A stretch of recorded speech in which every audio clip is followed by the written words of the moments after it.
Hello students, we will continue the topic from the last class, that is the reforms in the United Nations system.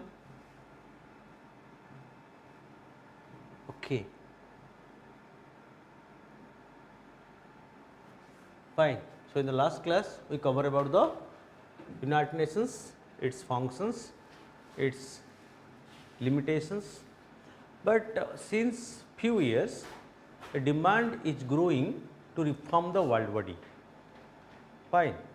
So, this is not only by few countries, but almost this is a global consensus that this United Nations should undergo through a process of reforms. So, demand for reforms of the UNO in general and the UNSC in particular is the biggest issue at present. So, why the demand for reforms?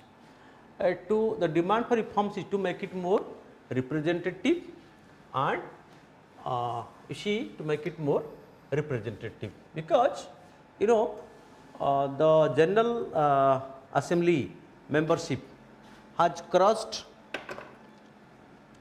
193. So, at present the General Assembly has 193 member as against 51 member during creation in 1945. So, 1945 there are only 51 members, but at present there is a near fold growth in membership. The membership has reached 193, but there is no such reforms in the Security Council. So, Security Council remain almost static for more than 5 decades with 15 members, 5 permanent, 10 non-permanent. These 5 have veto power. Fine. So, the reform demand is to make the world body more democratic and more representative, because the total membership has multiplied by 4 times. That needs an increase in the UNSC membership, and with more member joining the permanent member category. Fine. Then second, to give a global geographical touch to it, the world has changed a lot since the days of the World War. You see, World War II witness, as we discussed in the previous classes, the post World War II period as a period of decolonization, period of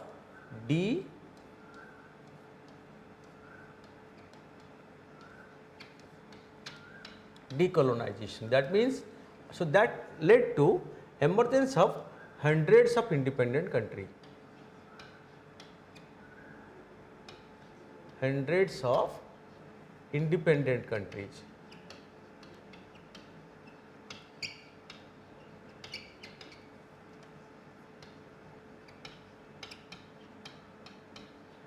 Fine.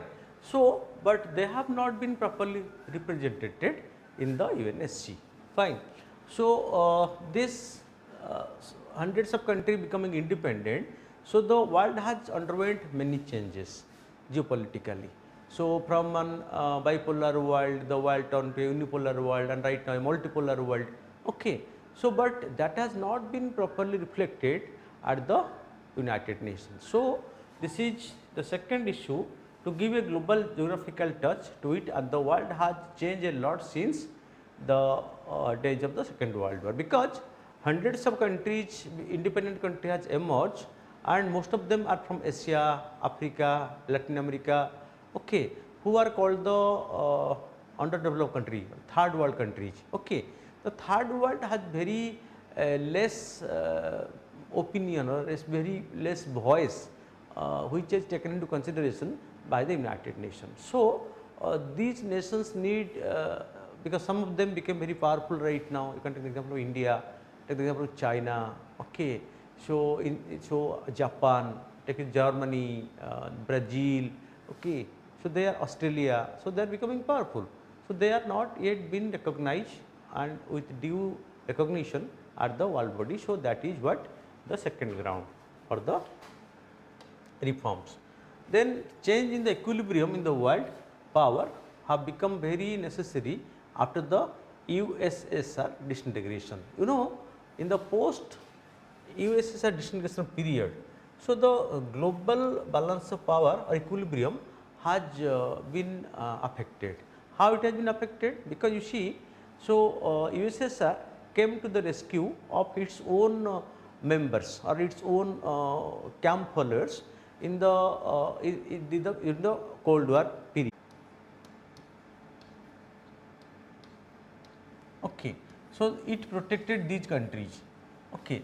But with the disintegration of USSR, so it itself became unstable. So, it is not possible on its part to come to the rescue of the country who were dependent on it for the last more than 40 years. So, that need that those countries who are means no more finding another country who can rescue them at the international level like the USSR.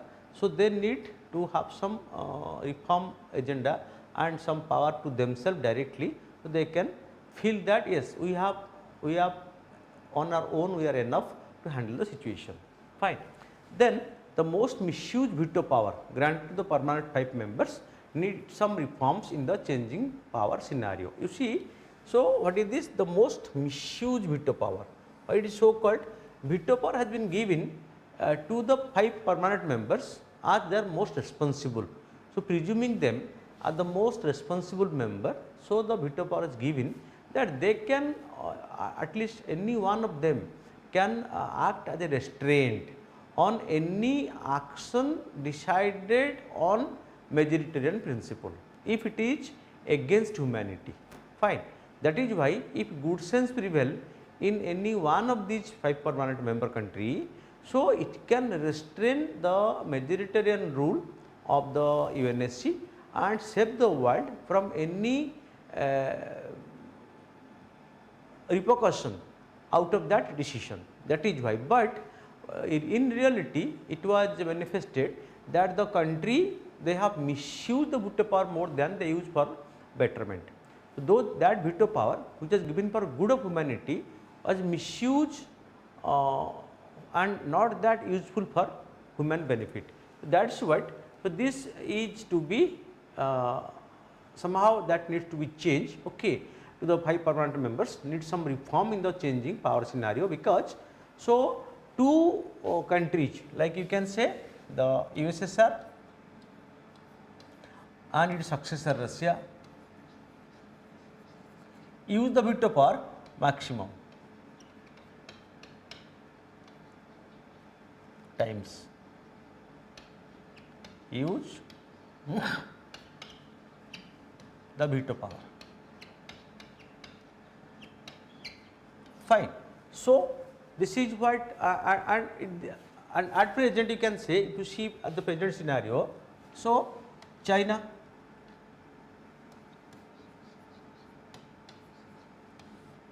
has been misusing it.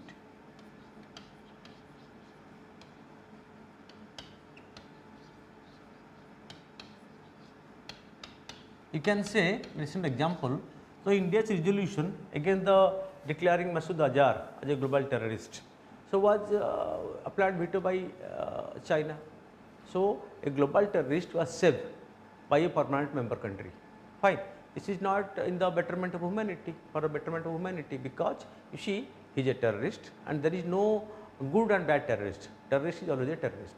But a country which is a responsible country of the United Nations, so being in the permanent 5 in the UNSC, should not behave like this. It must have attained a lot of restraint in this, must be very judicious. But in this situation, it has not used its good sense, rather swayed away by the support to Pakistan. So, it applied the veto against the Indian resolution at the UNSC. So, it is an example. So, that is why. Okay.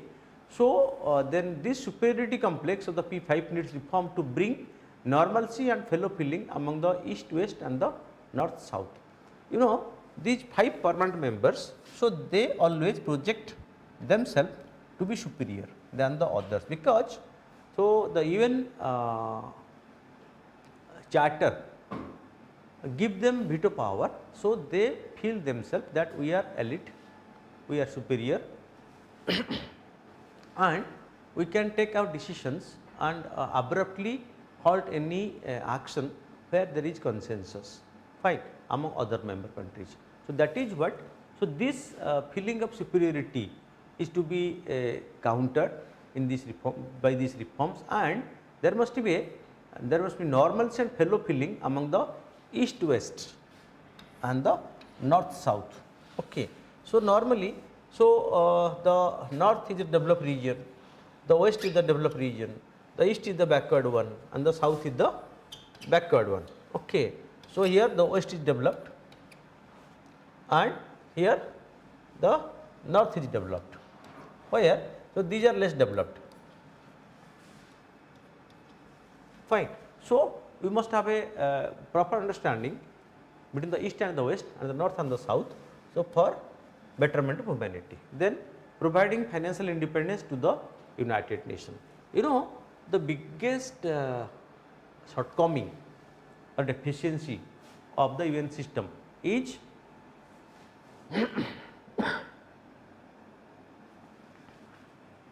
the absence of its own clear cut finance, okay, because it has known source of income of its own. So, the United Nations totally depends upon the contribution of the member countries for its sustenance. Okay. So, and the country make the payment as in accordance with their economic standard. So, the contribution to United Nations by different members are not same, they are different, and that difference is based on their standard of their economy or the size of their economy. So, the richer the country, the amount paid by that country is higher than the other countries, and that creates a sense of superiority in those members who pay higher amount, that as we are paying higher amount, so our voice should be attended, our point should be taken into consideration, our voice should be heard at the United Nations level. That is what, fine. So, in this case, so if the organization has its own independent source of finance, it might not be depending on the mercy of some country who are paying the higher amount and thereby demanding so more rights or more voice or more command over the organization, because you know the organization is better or more powerful, bigger than individual countries, but the country as they are paying more, they have been demanding that we must be given an extra facility or extra right, or our voice should be predominant over there, which is not expected because it is the principle of that sovereign equality, but they have been forgetting the principle that we have signed the charter where sovereign equality is the guiding principle. So, this is not observed by the country who were given the permanent membership status at that time, because they were the advanced one, they are the financially strong one, they are the militarily sophisticated one, okay, then the technologically advanced one. So, they were given this status, so they can lead the world, but instead of leading the world, so they are becoming the obstacles in the world, and they are trying to fulfill their own national desire in a selfish manner than the humanitarian goals of the global community. That is why this point. So, if the reform can bring some financial independence for the organization, it will be better. So, the demand for reforms is also on this ground of arranging a financial independence for the organization. It will not be dependent on the member country, especially the rich country, for their for its own financial requirement, and as it will not be dependent, it will not come under the dictation of the rich countries. Fine. It will not be puppet in their hand, as the UN is being right now made a puppet in their hand. So, this situation UN will be saved from. Fine. Then the next point is having its own military force. You know, UN has been mandated for peacekeeping.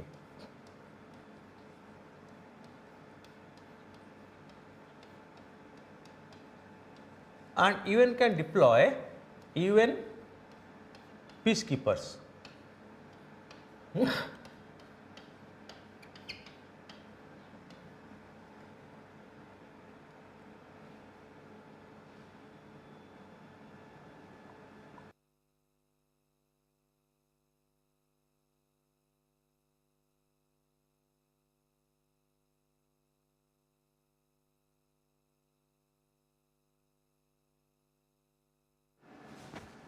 Okay. So, UN can deploy peacekeepers, but these peacekeepers or the military personnel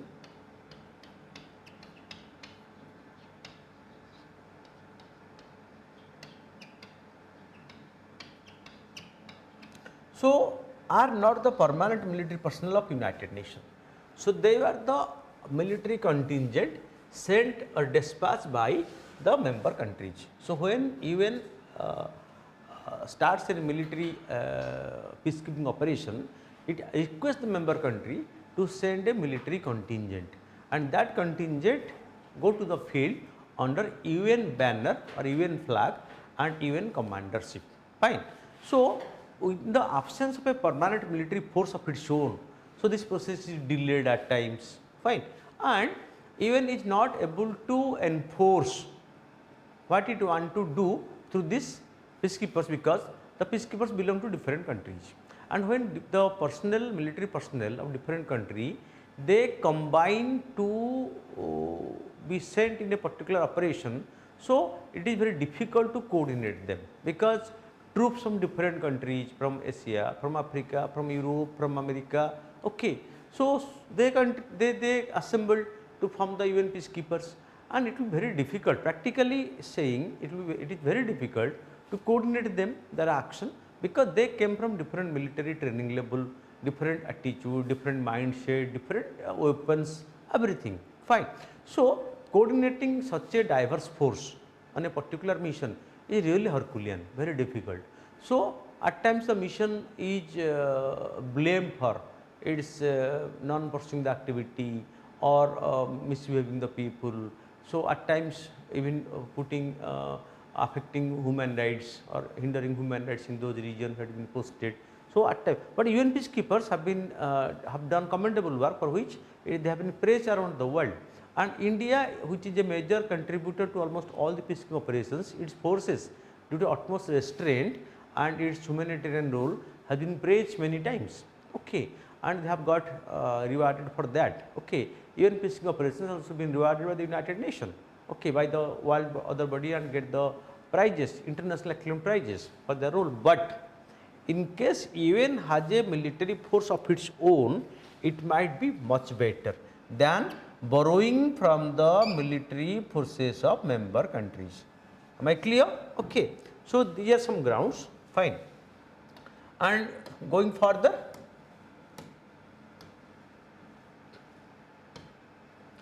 okay. So, what steps have been taken in this direction? If this is the need of reforms, so what steps have been taken by the global community for the reforms? The most remarkable step initiated in this field was the initiative of the G4. Okay. So, this G4 or Group 4 consisting of India, Japan, Germany and Brazil. Okay. So, Japan was nowhere in the post Second World War period, but in the 21st century Japan is a country. So, within very few years Japan was able to re-establish itself and emerge as one of the major power in the world, economically, technologically, okay, scientifically. Okay. So, it is demanding its, then India being the largest democracy, protector of human rights, so it has its own claim. Then coming to Germany, so in the post Second World War period, Germany was divided by the erection of the that Berlin Wall, fine, dividing East and West Germany, and to check the people from East Germany to migrate to the West Germany. So, the Berlin was erected, fine. But so the people destroyed the Berlin Wall and Germany was unified, or that is called the unification of Germany, fine. And once Germany is unified, Germany has been demanding that I must get my recognition and due share at the United Nations Security Council. Then Brazil is in South America.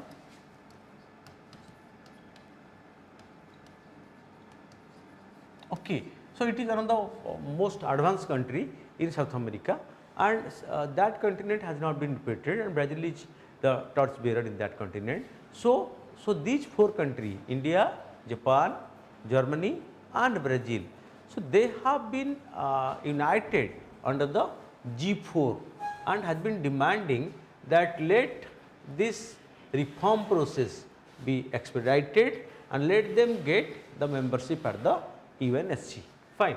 Then in May 2005, the G4 disclosed their framework resolution calling for 6 new permanent members. So, 2 from the African continent, because you know Africa is now a home to more than 54 countries.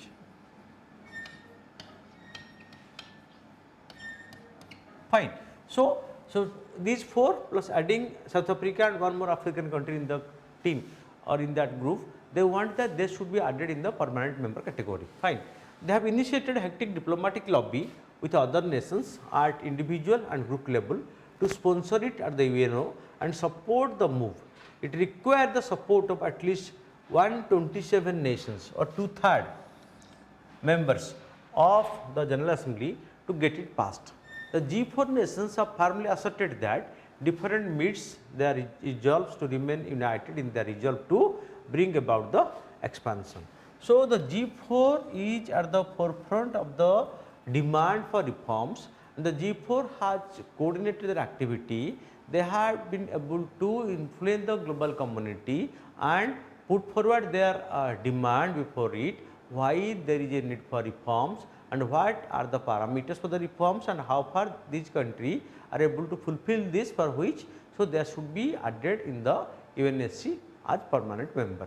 And the G4 is a very proactive group which has been persistently trying for these reforms in the UNSC. Fine.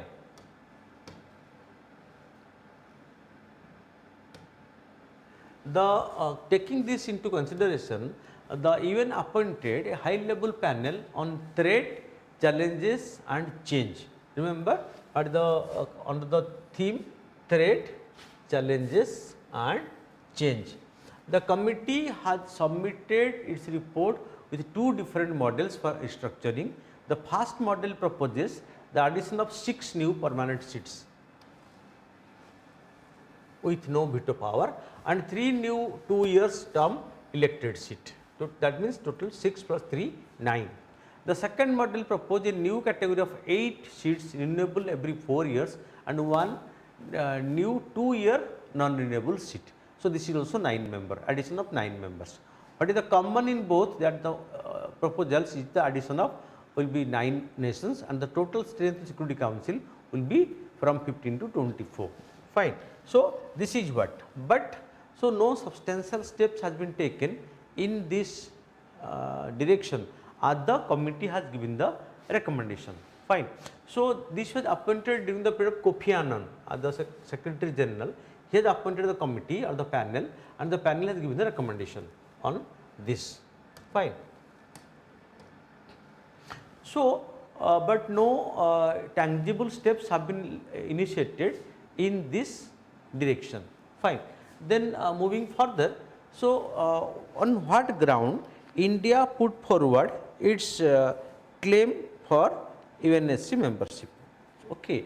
So, there must be some parameters by which a country can claim that yes, I am fulfilling these parameters and be made a member in the UNSC. Okay. So, what are the parameters by which these 5 members became permanent members, given the permanent member status, and fulfilling what a new member can claim the permanent membership status or can be given it.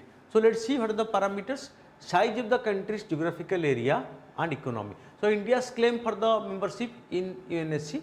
So, if India is putting the claim, so how far India is able to justify that yes, these parameters made my candidature justifiable to be added as a permanent member in the UNSC. So, let us see justiciability, size of the country's geographical area and economy. So, India is the largest country in the world, okay. Territorially it is much larger, okay, and economy is also in the top 10 economy of the world, fine. So, that is why geographically, so that it encompasses a vast area, and coming to its economy, the economy of India is among the top 10. So, definitely these two parameters are fulfilled by India. The third, size of its population. So, India is house to the second most population group in the world, and very shortly India is going to upgrade to be the most populous country of the world, bypassing China, okay, in the coming 2-3 years, fine.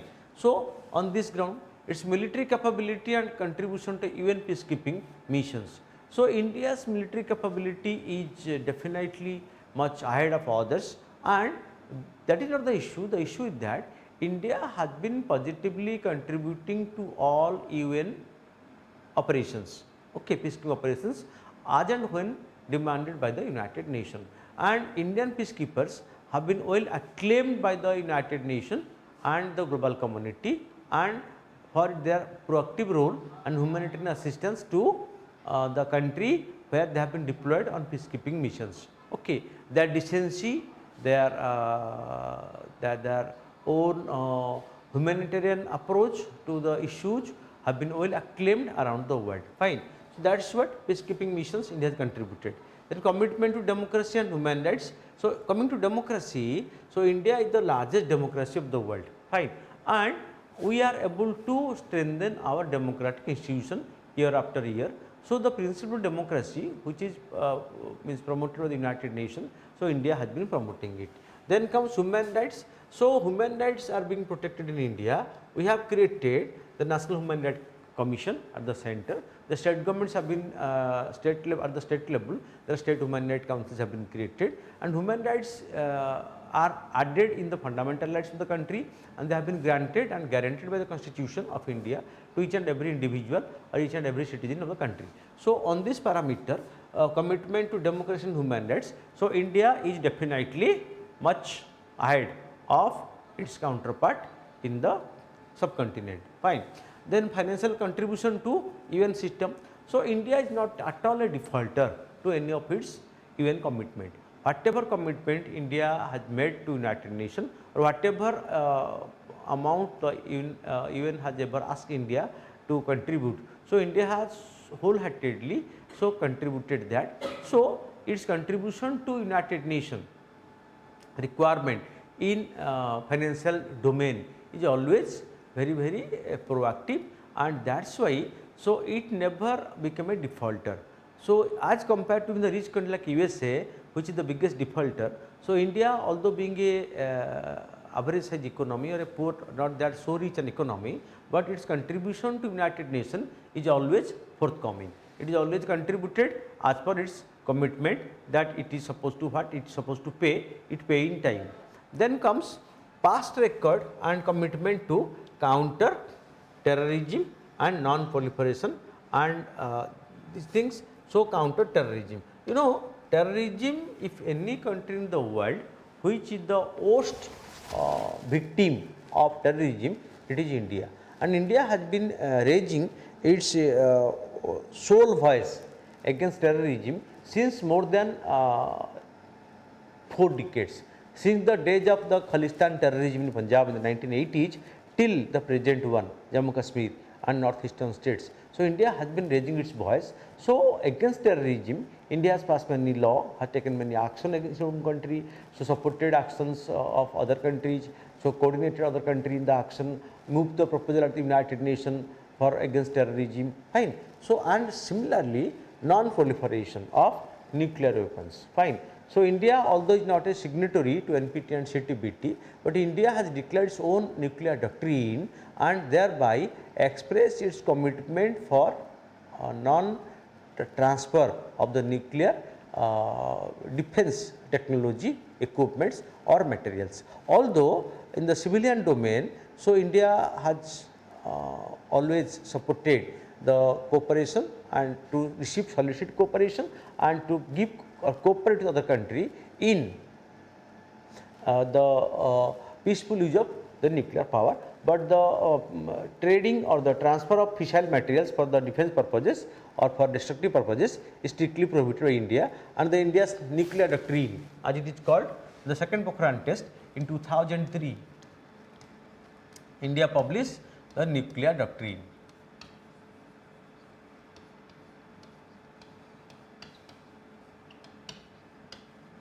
Okay. So, putting or containing the justification, so or the means its own commitment to not to spread the nuclear weapon. India has no first use clause in this nuclear doctrine. Okay. India is not an aggressor, it will be retaliator only. Fine. Then comes maintaining geopolitical balance. Okay. So, because except China, no other country from Asia is included in the UNSC. And you know, China in the present period becoming hegemonic, becoming selfish and not protecting the other country from Asian continent. So, when their interest clashes with any resolution at the United Nations. So, a country like India, which is emerging as a leader in the Asian continent, okay, because of its attachment with democracy, human rights and good governance, fine. So, can be a right torch bearer of maintaining geopolitical balance, and if it added in the Security Council permanent membership with veto power, it can use its own power for the benefit of the other member country in the group. This is what, so India has been justifying its claim for membership on all these grounds. Have a quick glance at it. So, size of the country's geographical area and economy, size of its population, its military capability and contribution to UN peacekeeping missions, commitment to democracy and human rights, financial contribution to UN system, past record and commitment to counter terrorism and non-proliferation and maintaining geopolitical balance. So, on this ground, so India has been fulfilling all the parameters and well qualified to be a member of the United Nations Security Council in the permanent category. Fine.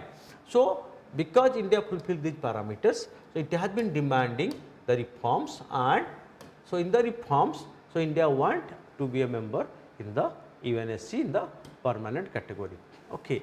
So, India constitutes 17% of the world's population and having 2.4% of the world's territory, it has emerged as a major power of South Asia.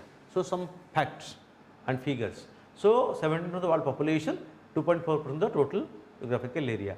It has played a proactive role in restoration of peace in the world, being an exponent of non-alignment and non-violence. Fine. The land of Gandhi and Buddha, and also other propagator of non-violence and founder of the non-alignment movement. It is a recognized nuclear power nations with a nuclear doctrine adhering to the no first use and committed towards making Indian Ocean a zone of peace. It is one among the founding member of the very much instrumental in helping UN in the process of peacekeeping by sending forces and also by providing finance to the United Nations needs. Fine. India is a founding member, although India was not independent when it was created, UN was created, but it is considered as a founding member from 1945. It is the biggest democracy, means largest democracy, growing economy, regularly payers of all its share to United Nations. All these make Indian case a strong one for UNSC membership. Then it has also initiated diplomatic talk with to gather support for its candidature, and a good number of countries have expressed their willingness to support India, which includes USA, UK, Russia, France, Germany, even China during the good times. Okay. And a good number of African nations are backing India in its claim for UNSC membership. So, when India fulfill all the parameters and when India is able to get the support of so many countries from east to west, so it must be recognized and India must get its due share. That is what is being highlighted here. Fine.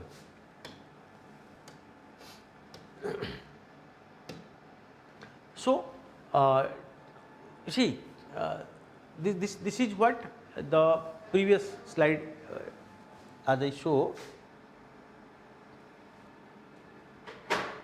this one. Okay.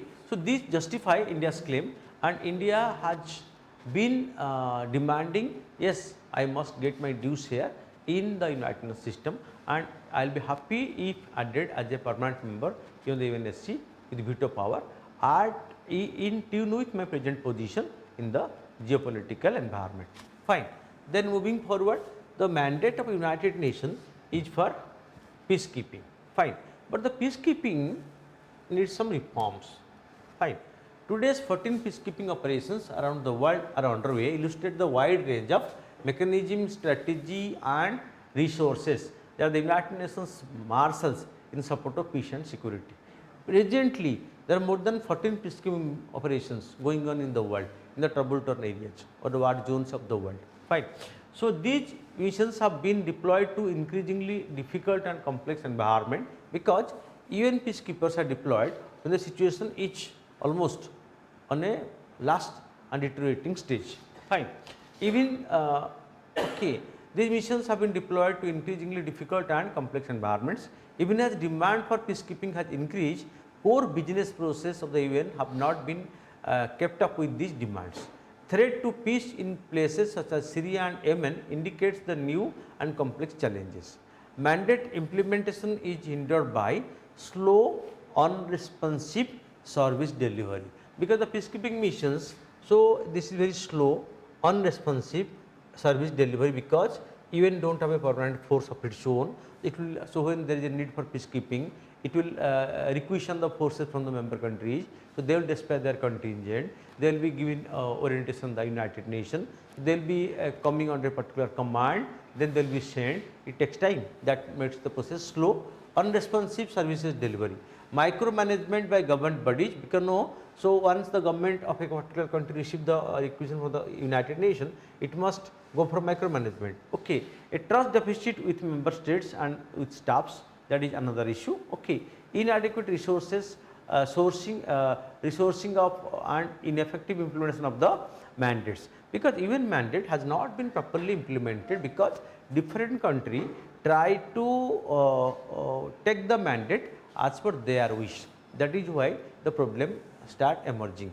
A lack of transparency and accountability, because at the United Nations level, so accountability and transparency is highly lacking. So similar conditions for the peacekeeping operations. In a peacekeeping force is deployed, peacekeeping operation launch, so there is very less scope, and there is the transparency is very less maintained at the lesser level. So that is why, so accountability is somehow you can say is zero to some extent. That has been put as a big hurdles in the peacekeeping. So the demand for reforms in the peacekeeping. Following can be suggested as a way to ensure better future of UN peacekeeping efforts. To the approach needs to shift towards a primary agency for sustaining peace from international to the national and local level. Fine. The need is to leverage all the functional areas of the UNO to generate training space, sustaining peace outcomes, and broaden the institutional responsibility for peace from the UN Secretary to the UN system.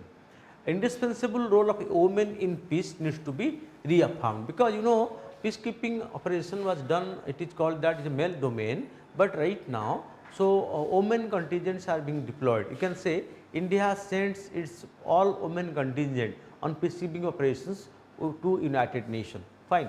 Then as the indispensable role of women, okay, as the Brahimi report called for, the efforts to strengthen UN peacekeeping also requires renewed political commitment on the part of the member states. So the member states should renew their commitment that as and when required will participate in the peacekeeping operations, and in case of participating in peacekeeping operations will not do any mischievous role over there. Fine. Then significant institutional change, increase financial support. Fine. So these three can bring the attitude or the orientation of the peacekeepers and will be definitely better serve the peacekeeping purposes. Okay. To sum up, in order to be effective, UN peacekeeping operations must be properly resourced, equipped and operate under the clear, credible and achievable mandates. Fine. This is what to mention. So under clear, credible and achievable mandates. Fine. So then peacekeeping can be more effective at the United Nations level. Friends, moving further, so role of UN in maintenance of peace and security, including peaceful settlement of disputes and ensuring collective security in the world. Three major methods employed by the United Nations in peacekeeping is pacific settlement, collective security and preventive diplomacy. Remember this. So, question comes. So, what are the methods used? So, one is pacific settlement, second is collective security, third is preventive diplomacy or peacekeeping. The means available for process of peaceful settlement, okay. So, both outside and inside the UN are elaborated in the charter. The mechanism includes negotiation, good of peace, mediation, enquiry, conciliation, arbitration, adjudication or judicial settlement. So, pacific settlement, first one, what it implies, fine. So, it means the means available for the process of peaceful settlement, or you can say peaceful or pacific settlement. Okay. Both outside and inside the UN are elaborated in the charter. The mechanism includes negotiation, good offices, mediation, enquiry and conciliation, arbitration, adjudication or judicial settlement. Fine. First one. Then moving further, okay.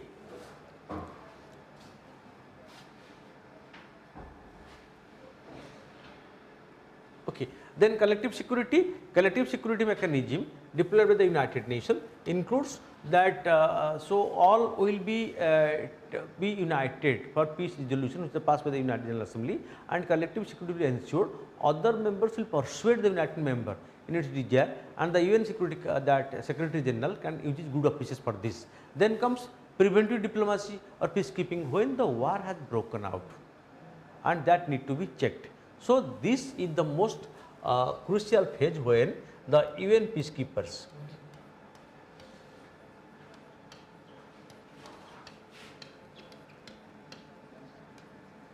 need to be deployed.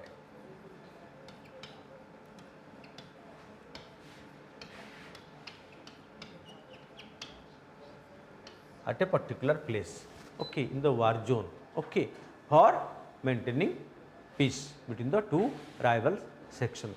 That is most important. Here the United Nations solicit the support of the member country for sending the contingents, and UN peacekeepers have done commendable role since in so many operations spread over. So, because more than 200 military operations so have been done by United Nations, and many times I even can say at present, so 14 to 15 peacekeeping operations are going on by the United Nations around the world, and they have done commendable job.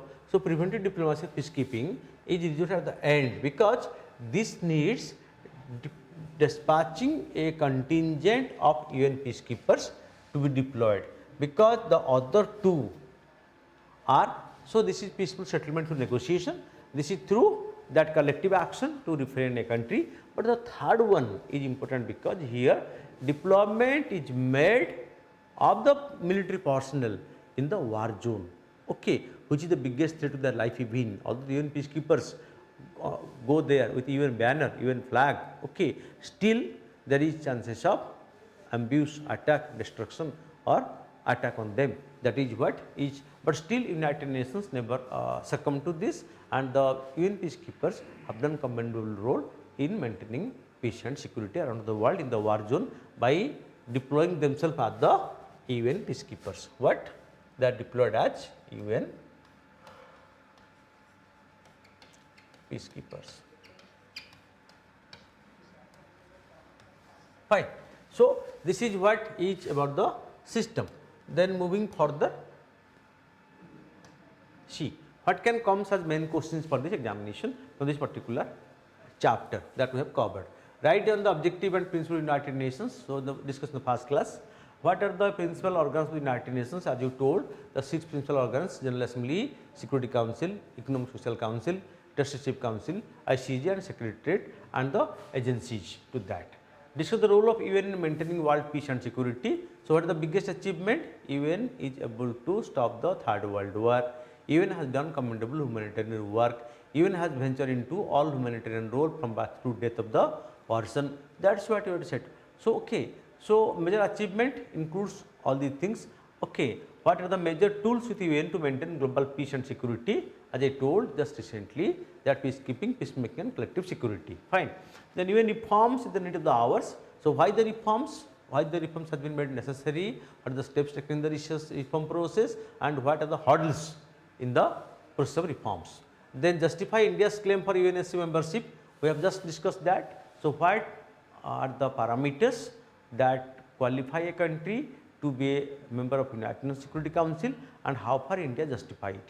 So, population, geography, economy, technology, contribution to UNO, contribution to peacekeeping, democracy, human rights, and all the parameters. So, India make itself a justifiable country to be a UN member. So, that is what.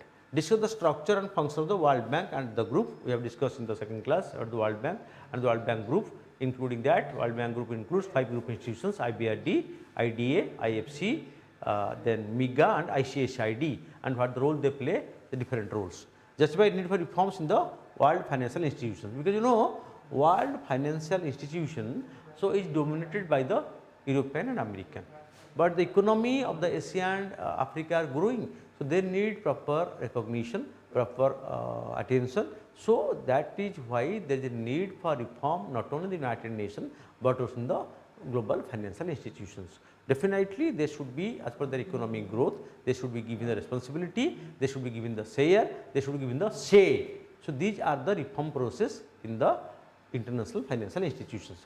So, start writing answer to this, you know, in the UPSC. So, you are asked questions where you have to write the answer around 125 words. Okay. But in OPSC, it varies from 20 marker to 10 markers. In 20 markers, you have to write around 250 words, and for a 10 markers in 150 words. So, be careful. So, you just start writing an answer on an average with 5 points. Expand them by 30 words in case answer will be 150. Answer them by 50, expand the 5 points by 50 words if you want to write an 250. Okay. So, and in between you can be up to 125. Fine. So, this is where you are to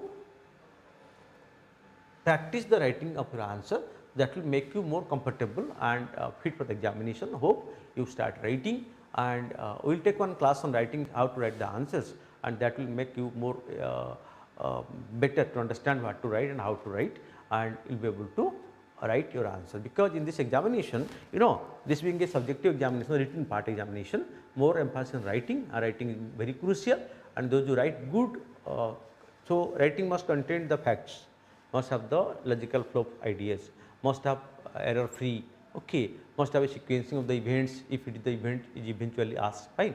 That is what you have to be very careful what to write and what to eliminate from your writing. That is what we will discuss that in the subsequent classes. Fine. So, see the questions. In the next session, we will discuss the MCQ on United Nations. So, around 50 to 100 MCQs we will discuss on United Nations, and get ready for that. So, that will enrich your idea about the United Nations organization. Thank you.